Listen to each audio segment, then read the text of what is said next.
welcome to the edition of our show Money Means Business. And as we always say, and business means money, and also well, our own stability, political stability and all means a lot of business and means money. A lot of events have been taking place on the local scene and in the Middle East and in Egypt.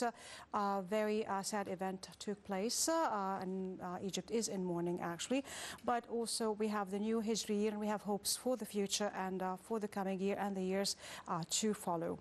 A military funeral was held for the 29 army soldiers killed in Friday's terrorist attack, which took place in the Karb al-Qawadis region, south of the city of Sheikh Zayed in the governorate of Sinai. Army and police troops were intensively deployed in North Sinai as military helicopters are reportedly striking militant targets in the area surrounding Friday's terrorist attack.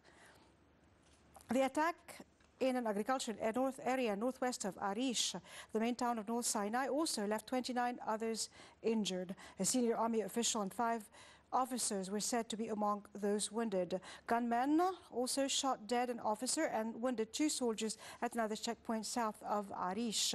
After the attack, President Abdel Fattah al-Sisi announced 3 days of national mourning.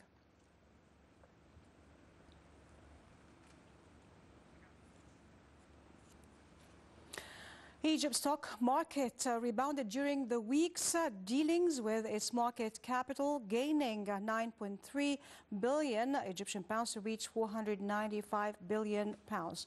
The stock market weekly report showed that indexes collectively rose, with the EGX 30 index up 2.37% to reach 8,797 points, and the small and medium-sized EGX 70 index climbed 3.54% to close at 592 points, while broader EGX 100 index added 2.56% to close at 1,077 points. The report also showed that the net transactions in the Nile bourse reached 12.4 million pounds. International credit ratings agency Moody's on Monday upgraded Egypt's outlook to stable from negative to stable. The ratings agency also affirmed Egypt's government bond rating at CA1. The agency said the decision was based on signs of political stability, growth, recovery and fiscal consolidation. It added that the government bond rating is still under pressure due to a high budget deficit and government loans, as well as continuous challenges to economic growth recovery.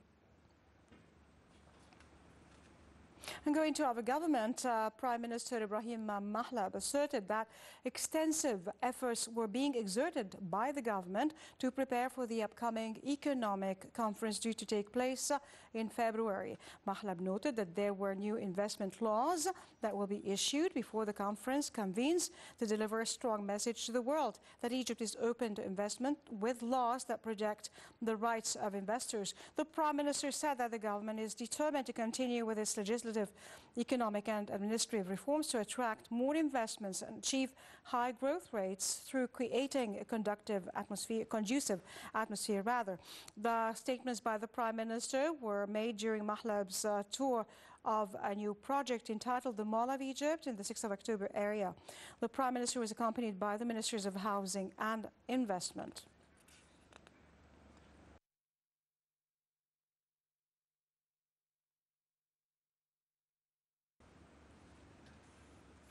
And we're back again. We'll have more to discuss with the experts with us. We have with us Professor Alia Al-Mahdi, Professor of Economics and former Dean of Economics and Political Science. Thank you very much for being with us. Thank you.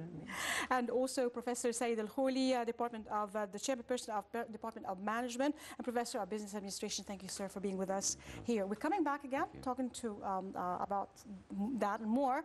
Well, we'll go to a short break, after which we're coming back. Stay tuned to us, don't go away.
We're back again with our guests. We have Dr. Said Elkhouly, chairperson for the Department of Management and professor of business administration. Welcome again, sir, with us.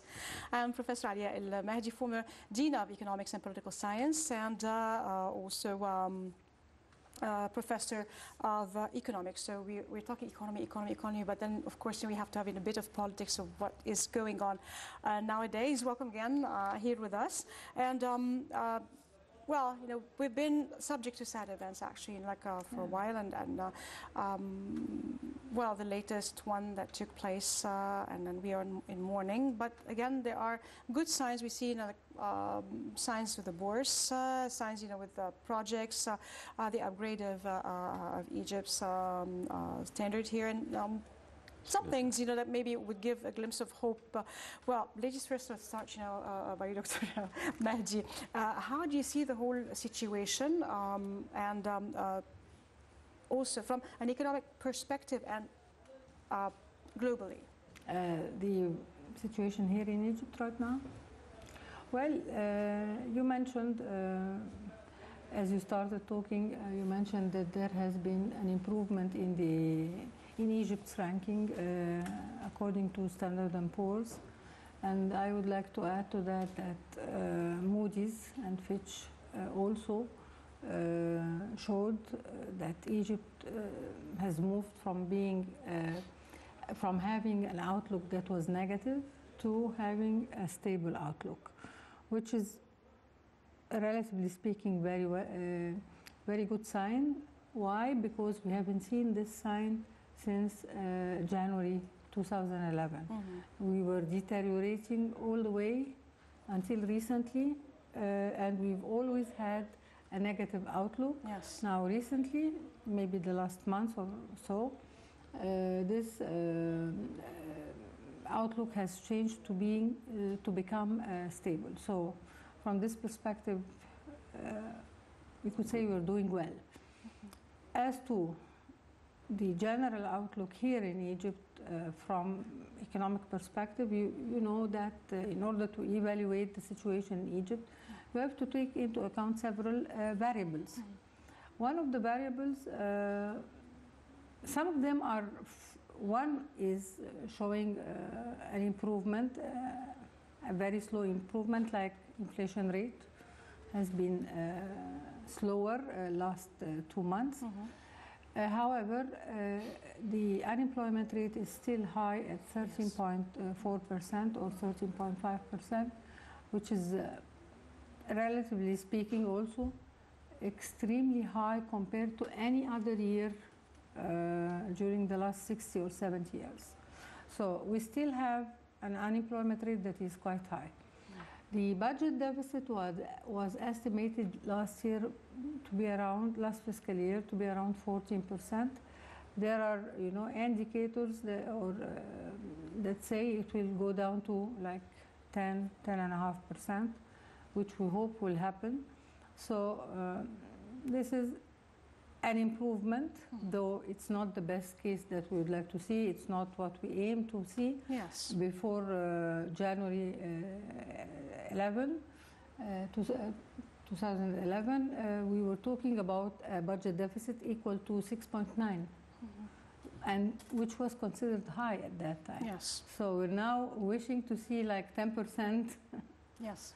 But comparable to the 14% of last year, so this would be an improvement. Mm-hmm. The economy is growing slowly. We're talking about 2%. The government is, some of the ministers are saying that we will reach 3 or 3.5% end of this year, this fiscal year. We haven't seen that yet. We hope to see it. Mm-hmm. So, generally speaking, we cannot talk about a tremendous improvement, though we can talk about a point where the economy does not go down anymore and starts to, you know, stabilize and maybe move slowly upward. Mm-hmm. So this is a level that when you reach this level that you know we are getting out of the trough of the business cycle, then we can be hopeful. Mm-hmm. Let's wait and see the next conference in February 2015. Let's hope that it will make a difference. It will encourage investors, whether Egyptians or foreigners, to come and to start investing in Egypt, because this is what we really need. You cannot expect the government to create employment opportunities to everybody, and this is not needed, and we do not wish to see it. You know, government is already overloaded and has been overloaded for a very long time. Yes. So we would like to see the private sector playing a more dynamic role in investments and in offering job opportunities to the people. So I guess we are moving slowly towards improvement. But since we cannot judge in such a short time, I think we'll have to wait until maybe the end of this year. She's very near, actually, in a month from now. December, for instance. And then maybe the first quarter of 2015 and see what will take place. Dr. Said, how do you see the whole situation?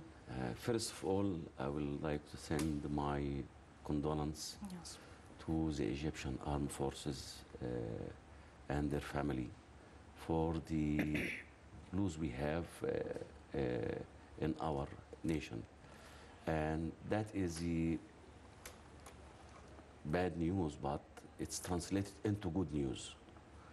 And the good news, I found the solidarity and the unity of the Egyptian people behind their army.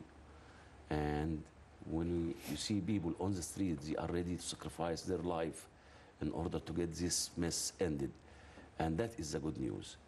And talking about the economy, we are moving upward, slowly but surely, you know, and that is the good news.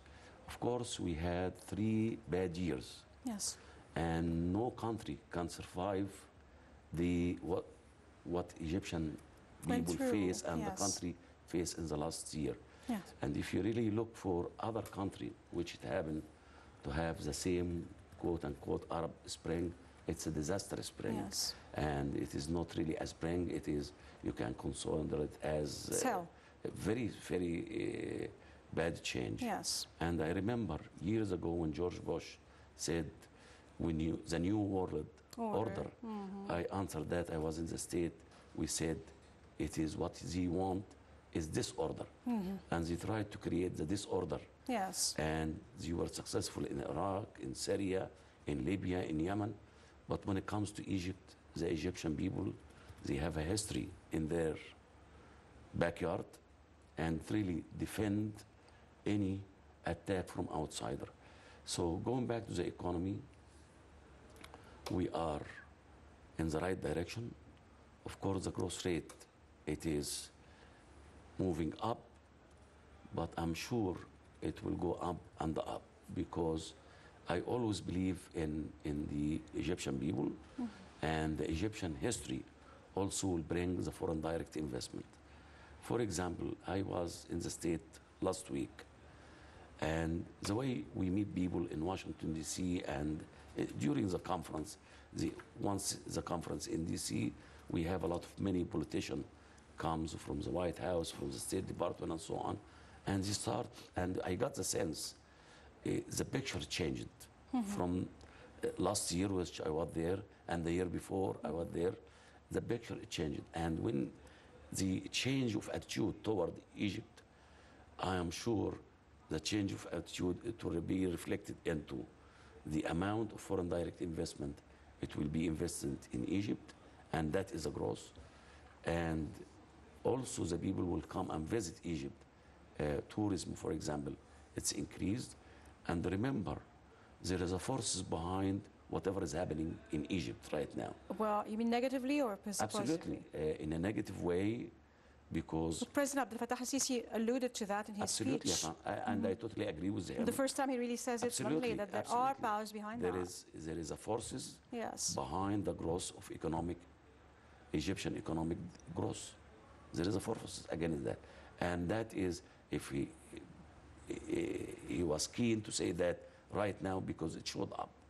And the way when you see the economy of Egypt start to grow, And tourism coming back. and tourism, it will Yes. come back, and the cycle, it will move on. Yes. And I truly believe we can do it, and we will do it, inshallah.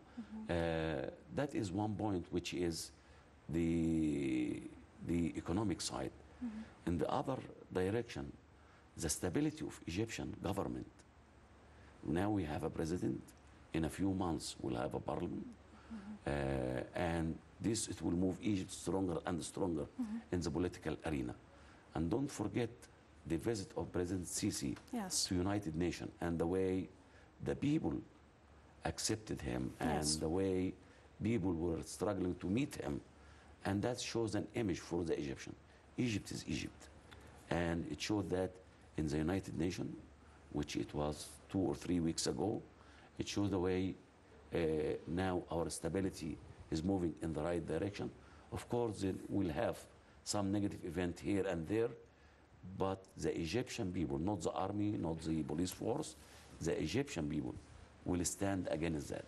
So I'm really asking for the Egyptian to stand against any negative impact of these groups, and start to get smaller and smaller.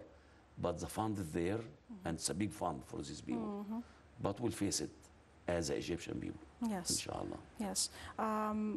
Let me just, say that those are just sad events, but then, as you mentioned, happening, we've seen, some kind of like intensifying efforts to counter any development happening. Since you're both professors at Cairo University and Ain Shams University, then there've been, sad events taking place, and some of the students or others, then students actually trying to portray a picture or just create havoc on the premises and create trouble, some kind of agents that been among them in order to create that. How do you see it? How was it in Cairo University compared to before, and how do you see dealing with such events, Dr. Alia?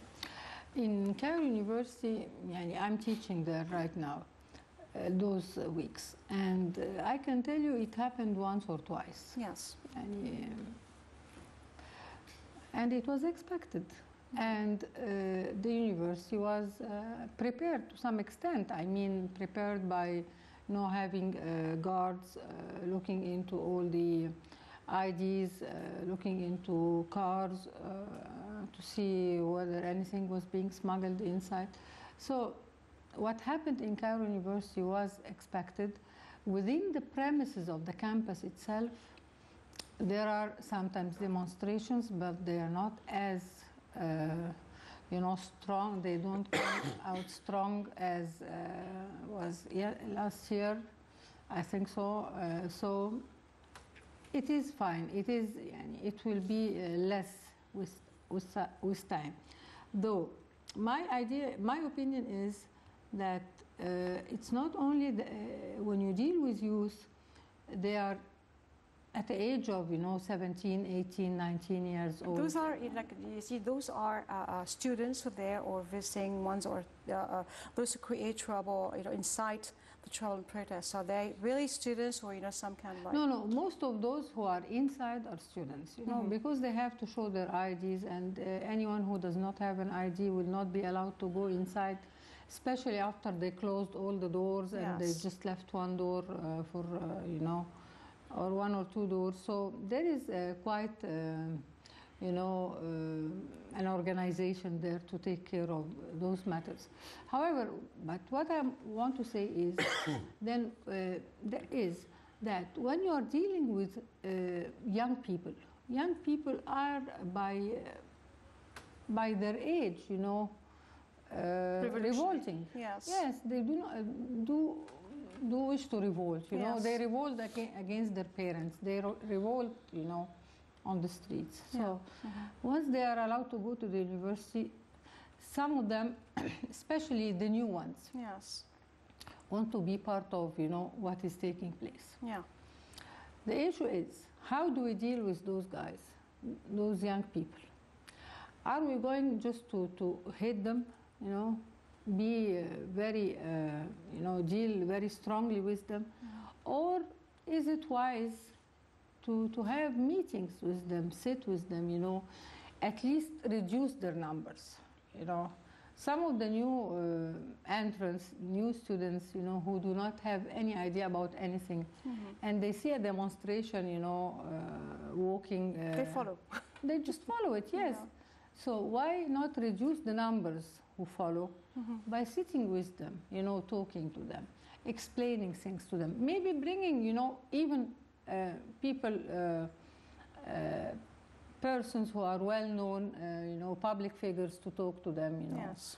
maybe politicians, maybe, I don't know, you can bring in a lot of, maybe some of us should sit with them, talk to them, answers a lot of their questions. There are certainly a lot of questions that they have in their minds. They were never answered by their parents, and they were never answered by TV, and they would like to feel that they've grown and they are able to ask and then get answers as well. So I guess that we haven't been dealing that way in all our universities, not just Cairo University. The way you deal with someone who's 18 years old or 19 or 20 is totally different from, although I don't, I feel that you have to deal with an individual as a respectable individual. Assuming since he was born, he or yes. she are born. Yes. They have to feel their identity, they have to feel their importance. So, even when they are children, you have to answer their questions. You don't just push them and tell them, no, not now. No, you have to respect them. So once they grow to become 17 or 18, you can't do that. Yes. You have to sit with them, listen to them. And let me remind you, or I remember now, at the time after January 2011, Egypt was in a turmoil. Yeah. Egypt was going through a very bad time. But at that time, the president of the university and I was the dean of the faculty at that time. I remember that I had to sit with the students lengthy sessions for more than 3 weeks.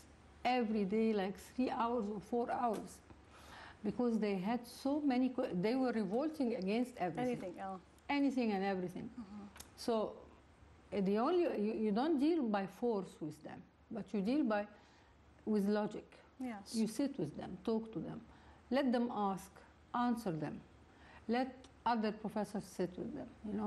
And this is the only way they would feel that they are respected as individuals. Their minds are respected. Their questions are answered.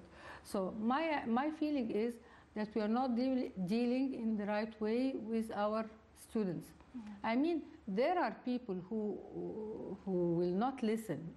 Because they have their own program. Yes, definitely.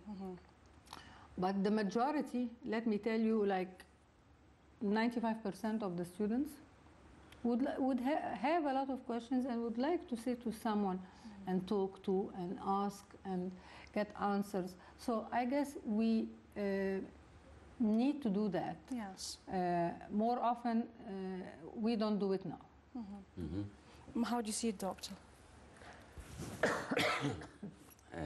As Dr. Alia mentioned, students are our kids, so we are considered to be parents for them before we be professors.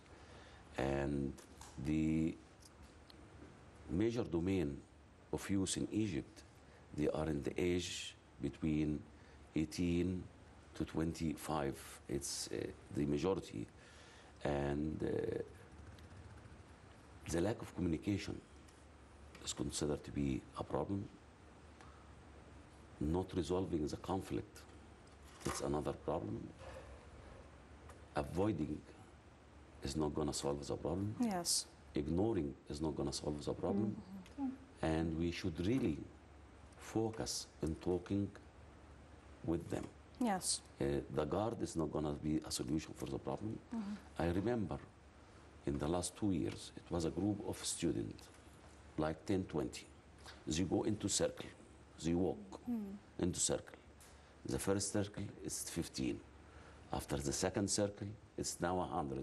And they grab students, which it has nothing about their ideology. So when you talk about ideology, there is a small group of students talking about 10, 20, maximum 100, which it doesn't affect the overall university. But when the administration, when the faculty avoid, you expand this number into hundreds, into thousands, and so on. So the only way, as Dr. Alia mentioned, is talking and understanding, and speaking the language of our kids. Remember, there is a gap between our generation and their generation. So we should really speak the language of them. We should speak the language of internet. And all these people, they have groups. Yes. We should join their groups.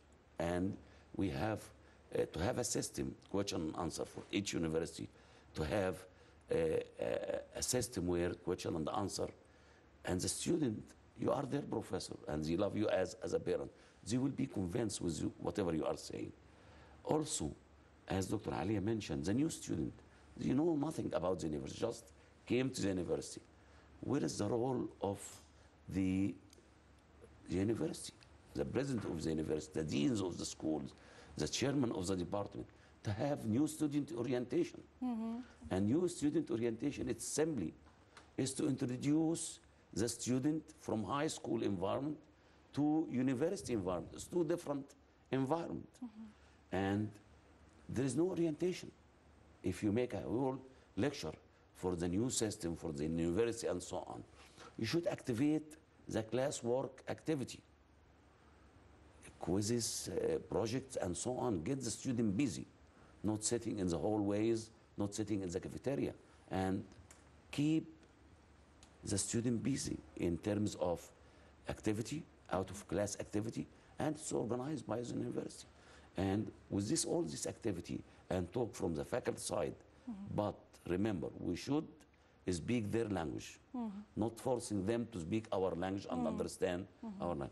I believe the police solution or the guard or whatever, It's not the ultimate it one. is a solution. Absolutely not.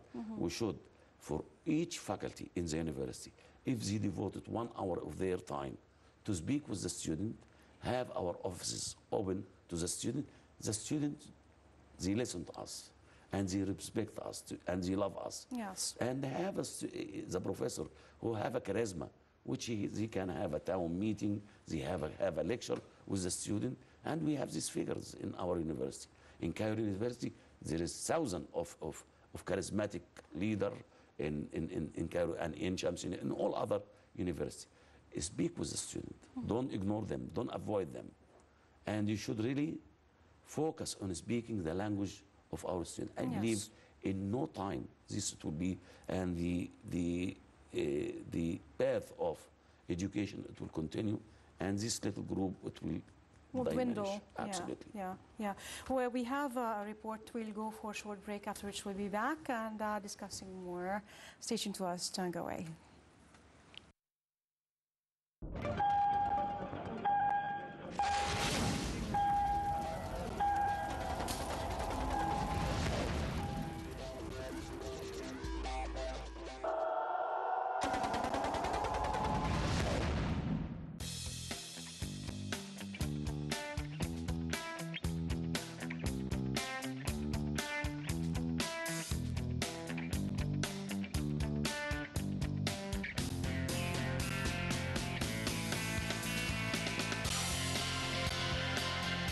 Global economic recovery is just not good enough, says International Monetary Fund Managing Director Christine Lagarde. The global economy is weaker than we had hoped only 6 months ago. So there is recovery, don't get me wrong, but it's weaker than what we had thought. And we forecast a modest pickup in 2015 and that's an important factor, the outlook for potential growth has been pared down. A speech in Washington, D.C. ahead of the annual meetings of the IMF and World Bank, Lagarde warned about many clouds on the horizon, including geopolitical risks, warning about the Ebola virus. The development of the Ebola virus, if it is not contained, if all the players that talk about it don't actually do something about it to try to stop it, contain it, and help those three countries deal with it, it might develop into something that would be a very serious concern and could cause significant risks. Lagarde also warned about financial risks, concerned that easy money policies could fuel financial excess. In the recent years, we have provided financial support through programs to many countries around the world, predominantly in Europe. We were back in Europe in many ways. And in recent months, we have extended support to countries like Ukraine, countries in the Middle East, and most recently, the 3 African countries that are the victim of Ebola. We put together in just next to no time, literally, a financial package of about 130 million in order to give them additional budgetary support so that they can face the shortfall of revenue and the additional spending that they have to engage. But he adds that Lagarde is correct in his opinion in stressing that the economic weakness is a global concern, with weakness in areas like the Eurozone impacting the U.S. markets in large part by continuing to push the dollar higher.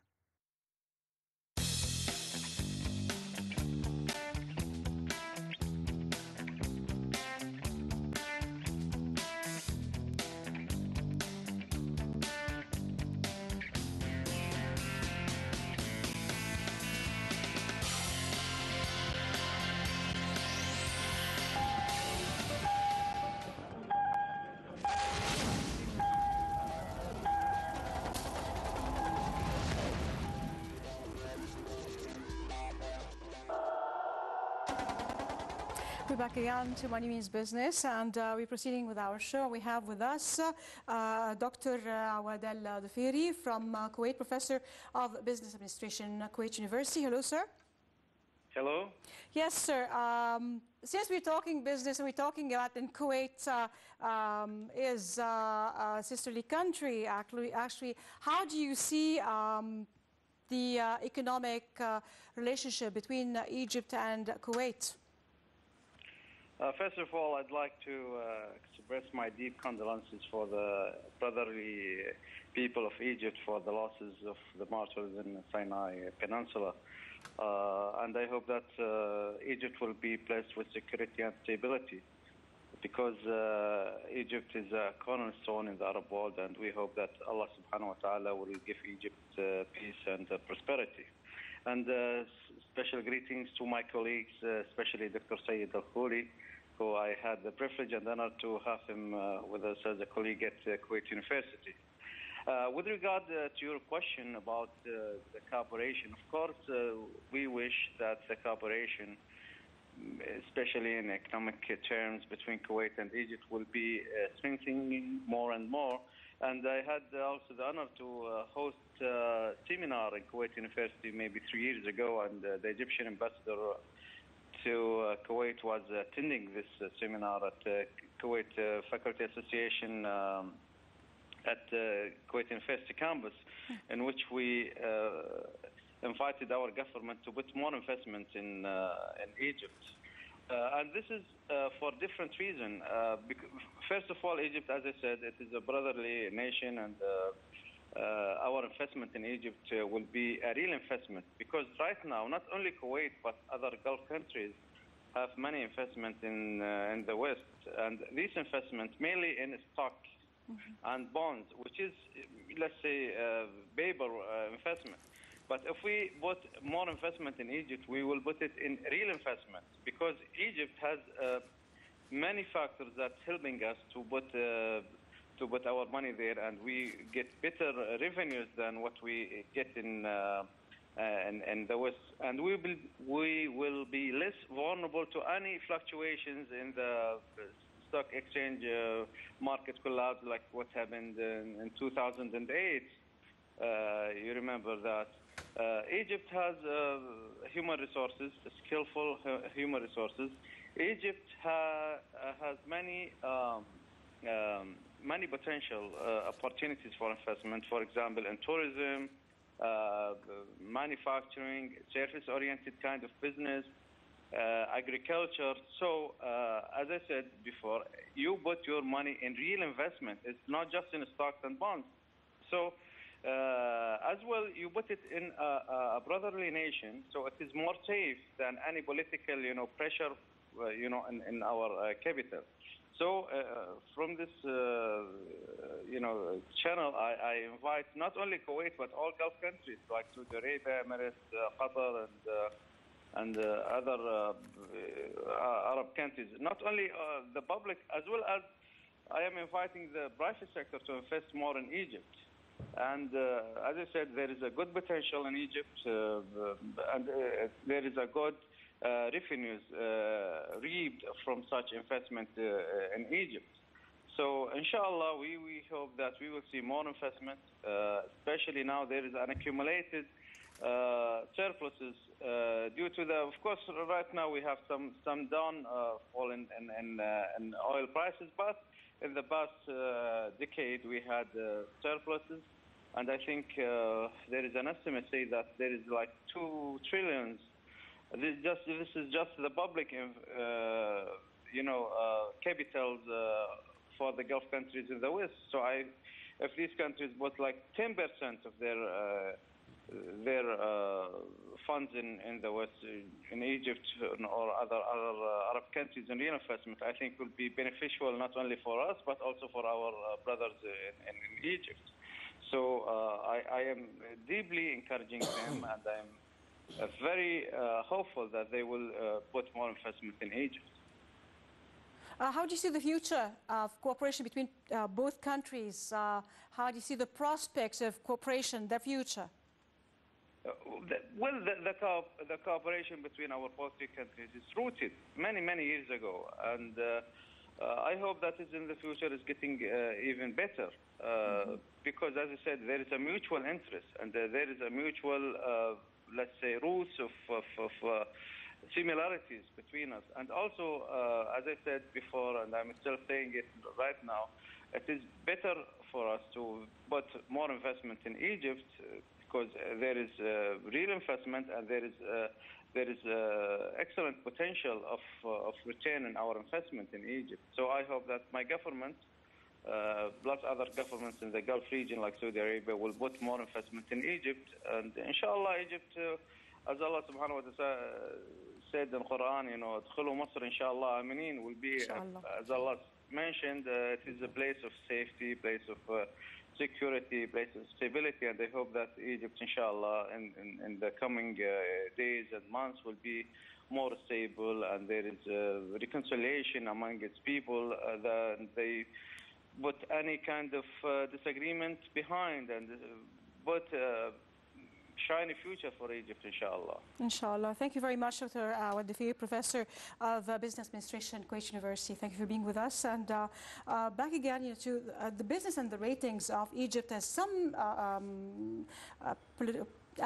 economic figures would just seem like talking about, well, the image of Egypt business-wise and economically speaking is not so good now abroad, and they are just, very kind of confused. Today, there is no project. Then tomorrow you announce a big project, a mega project like Suez Canal, and then you'd hear how do you see, with the upgrading of the Moody's rating, upgrading ratings of Egypt, with those statements of some, well, I don't know how to call it, well, let's say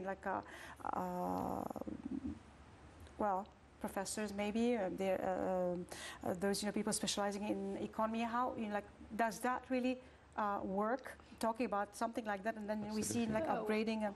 What did they say? That the image of Egypt is not really, there is no transparency, that the image is not really good. People are just, kind of confused abroad about the image of Egypt. I mean, talking about economically speaking, that today there is no news of any project, and then does a mega project, is it born in one night or something like that?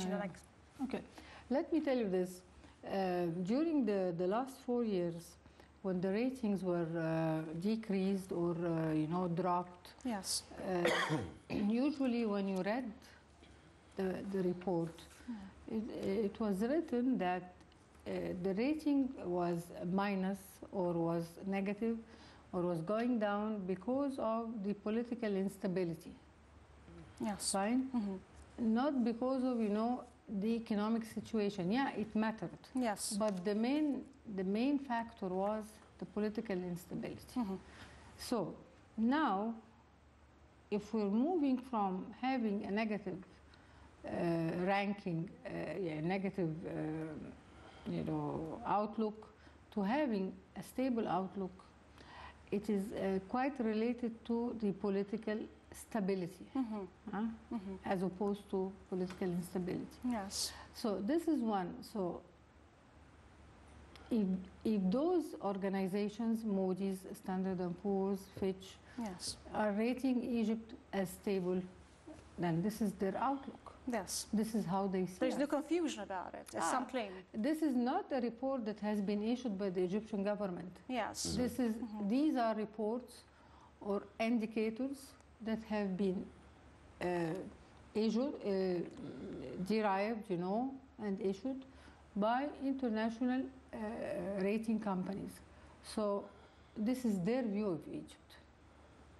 So I disagree with all the other ideas that were mentioned before. This is number one. Number two, Egypt, as you well said, when the president decided to start working on the Suez Canal project, he said he needed money and that we needed as a country money. He did not want to get it from abroad. Yes. He did not want to borrow it from the banks. Yes.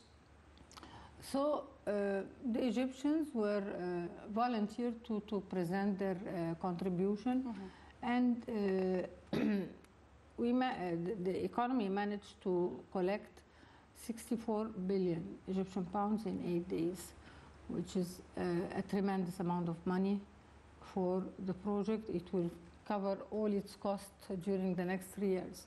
So if you're talking about mega projects, this is one of them. Yes. Although, personally speaking, I'm sorry, I would like to see a lot of projects, not just mega projects, a lot of projects. I'm against the idea of calling each project, this is a national project, this is مشروع قومي. No, we want a lot of projects.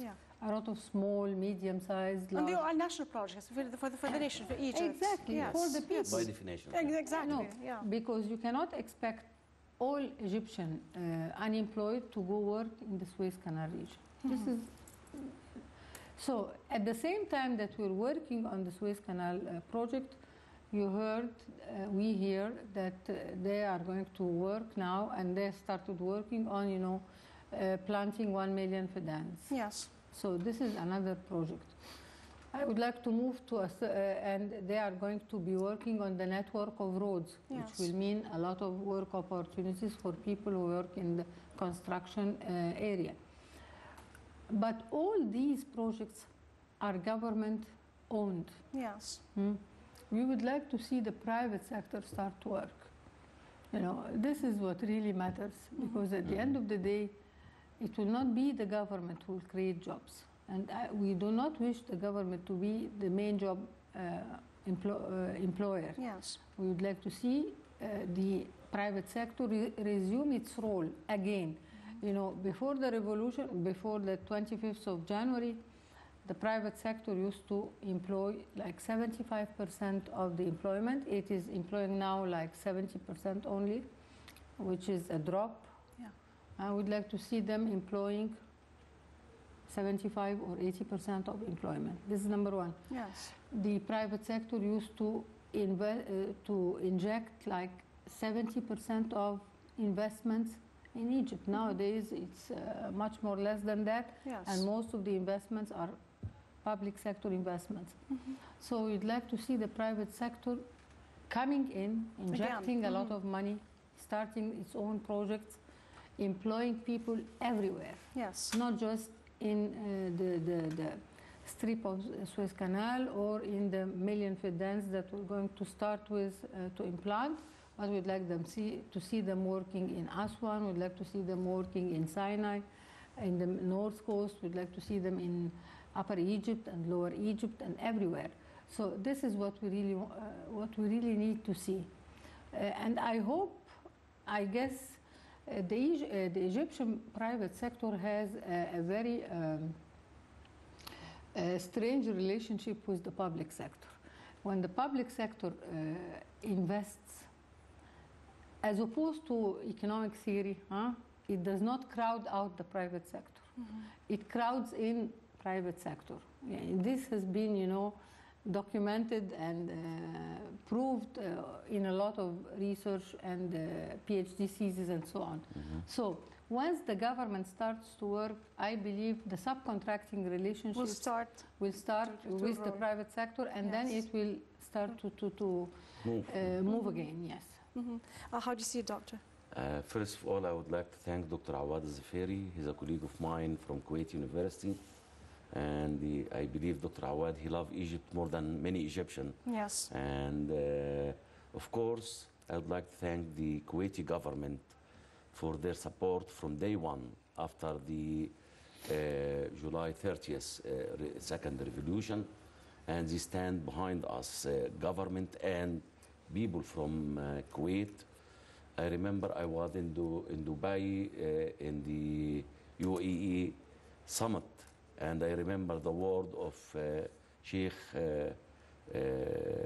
Saif bin Zayed Al Nahyan, and he mentioned in his statement, we will share our bread with the Egyptian people. And that is the image we need from our partner, yes, our friend in the Gulf area, in Saudi Arabia. They are hugely investing. Of course, as Dr. Alia mentioned, we need national project. We need a mega project also. Do we need legal amendments in order to go with these projects? I mean, some new set of laws? Absolutely. It is the investment in order to attract foreign direct investment, whether it's coming from the Gulf, from Europe, from United States, you have to ease up the process of entering your market. You have to be attractive. Yes. And attractive means new laws should be issued. The process should be shortened instead of taking 2, 3, 4 months in order to establish a business in Egypt. Why it shouldn't take 3 or 4 hours? It is not impossible. Now we talk about a smart government. Smart government, it means we should really ease up the process. We should ease up the time, reduce the time to minutes, hours in order to get their business. And that is how you attract business. Yes. And we really can do it. So we should change the image. Instead of thinking inside the box, for the government, we should look out of the box. Yes. We should come up with a creative and reliable solution in order to attract foreign direct investment. Well, if I may add a final point here. Yes. You asked an important question. The legal process. Do we need to make changes in laws? Yes, we do. Yes. Let me tell you about the laws that need to be changed. Yeah, we have 1 minute for that. I'm not going to go into details. Yeah.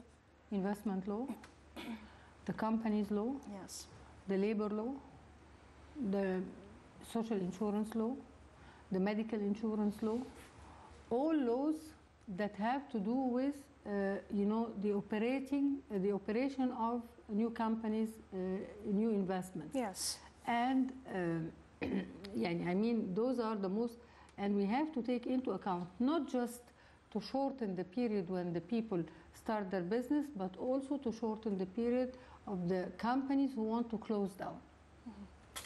That's it.